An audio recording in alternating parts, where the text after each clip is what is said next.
So I just came back from Jamaica about a week ago and I was very inspired to make some Jamaican oxtail. As you can see, these oxtail were so tender, so delicious, and here's how I made it.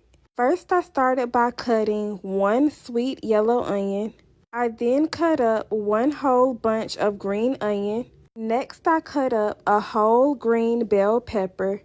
I then chopped up 2 whole carrots into bite-sized pieces. Last but not least, I cut up a habanero pepper. It's honestly best to use gloves for this because these are very hot and if you touch your eye, they will definitely burn.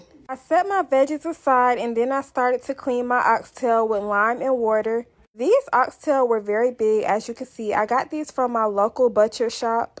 I then seasoned my meat with some Worcestershire sauce. I used about a 1/3 cup of browning along with some brown sugar. I also added in a little bit of soy sauce, which I forgot to record. I seasoned with some garlic powder, onion powder, some salt and pepper. Once my seasoning were added, I then added in all of my veggies. I added in a thyme sprig, 5 allspice berries, and I gave that a nice mix. I didn't let my meat marinate too long, but of course the longer the better. Feel free to let it marinate overnight. To a cast iron skillet, I added my olive oil and I added my oxtails. I'm just going to sear them really good on all sides. Get that nice crispy brown color. You can do this in batches if needed. I had to do mine in batches. All of my oxtails would not fit in a cast iron skillet. They were so big.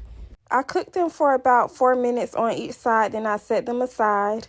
To a larger pot, I added in my veggies. I let them saute for a little bit and then I added in some ginger. It's best to use fresh ginger. I also added in garlic. I let it saute for about 6 to 8 minutes until my veggies were tender. I then added in about 3 cups of beef broth. I brought that to a simmer, then I added in my oxtail. You want to make sure you're using a big enough pot so all of your oxtail can fit in the pot. I then added in about 2 more cups of beef broth and I let that cook over medium heat with the lid on. About an hour after my oxtail were cooking, I then took the lid off and I gave them a nice stir so they don't stick to the pan. It took about a total of 3 hours to make these oxtail. I added a cup of boiling water every hour because I wanted extra gravy.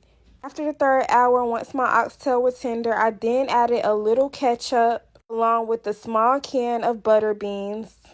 I then let my oxtail cook for an additional 15 to 20 minutes and y'all, when I tell you this oxtail was so amazing, so tender, so flavorful, so delicious. Y'all see that? Look how good that looks. I also made some rice and peas to go with my oxtail. Let me know in the comments if you want the recipe to that.